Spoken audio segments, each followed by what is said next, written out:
Evening guys, ಎಲ್ಲರಿಗೂ ಸ್ವಾಗತ ಸುಸ್ವಾಗತ. ಇವತ್ತು ಸೌತ್ ಆಫ್ರಿಕಾ ಕ್ರಿಕೆಟ್ ಟೀಮ್, ದಕ್ಷಿಣ ಆಫ್ರಿಕಾ ಕ್ರಿಕೆಟ್ ಟೀಮ್ ಇವತ್ತು 27 ವರ್ಷ ಬಳಿಕ ICC ಟೆಸ್ಟ್ ಚಾಂಪಿಯನ್ಶಿಪ್ ಕಪ್ ಗೆದ್ದಿದ್ದಾರೆ. ಅಂಡರ್ ಟೆಂಬಾ ಬೌಮಾ ಕ್ಯಾಪ್ಟನ್ಸಿಯಿಂದ ಟೆಸ್ಟ್ ಚಾಂಪಿಯನ್ಶಿಪ್ ಗೆದ್ದಿದ್ದಾರೆ. ಆಸ್ಟ್ರೇಲಿಯಾನು 17 ವರ್ಷ ಬಳಿಕ ಆಸ್ಟ್ರೇಲಿಯಾವನ್ನು ಸೋಲಿಸಿ ಗೆದ್ದಿದ್ದಾರೆ. ಇದು ಒಂದು ಕಡೆ ಖುಷಿ ವಿಷಯ. ಸೌತ್ ಆಫ್ರಿಕಾ ಕೊನೆಗೂ ಕಪ್ ಗೆದ್ದಿದ್ದಾರೆ 27 ವರ್ಷ ಬಳಿಕ. ಮತ್ತು ಈ 2025 ವರ್ಷ ಬಂದು one of the luckiest year. Trophy ಗೆದ್ದಿಲ್ಲ ಟೀಮ್ ಎಲ್ಲ ಬಂದು ಈ ವರ್ಷ ಗೆದ್ದಿದ್ದಾರೆ. ಎಕ್ಸಾಂಪಲ್ ಸೌತ್ ಆಫ್ರಿಕಾ 27 ವರ್ಷ, Hashim Amla, Dean Elgar, AB de Villiers,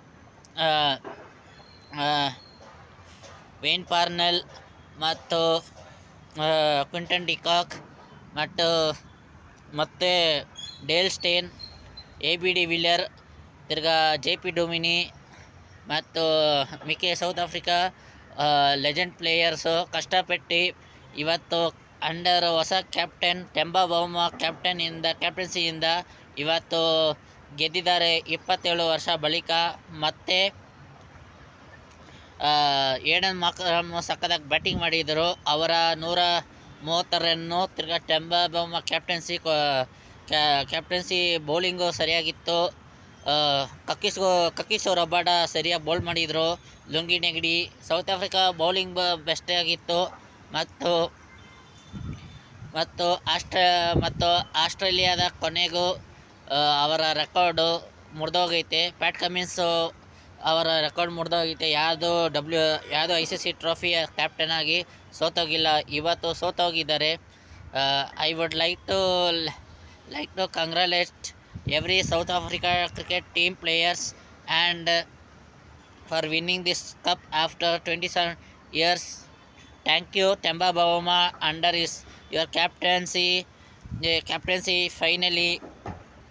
finally South Africa has won the ICC tournament after 27 years.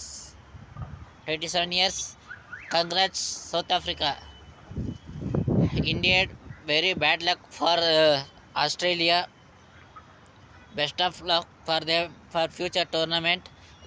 ಜೋಶ್ ಶೆಲ್ವುಡ್ ನಮ್ಮ RCB ಬೌಲರ್ ಮತ್ತು ಆಸ್ಟ್ರೇಲಿಯಾ ಬೌಲರು, ಅವರು ಸಕ್ಕತ್ತಾಗಿ ಬೌಲಿಂಗ್ ಹಾಕಿದ್ರು. ಬೌಲಿಂಗು ಮಿಚೆಲ್ ಸ್ಟಾರ್ಕು ಸೈಡಲ್ಲಿ ಸಪೋರ್ಟ್ ಮಾಡಿದರು. ಅವರಿಬ್ಬರು ಆಡಿದ್ರೆ ಮಿಕ್ಕ ಬ್ಯಾಟ್ಸ್ಮನ್ನು ಯಾರು ಸಪೋರ್ಟ್ ಮಾಡಿಲ್ಲ. ಅದಕ್ಕೆ ಆಸ್ಟ್ರೇಲಿಯಾ ಸೋತೋಗಿದ್ದಾರೆ ಈ ಟೂರ್ನಮೆಂಟ್. ಧನ್ಯವಾದಗಳು ನನ್ನ ವಿಡಿಯೋ ನೋಡಿದ್ದಕ್ಕೆ.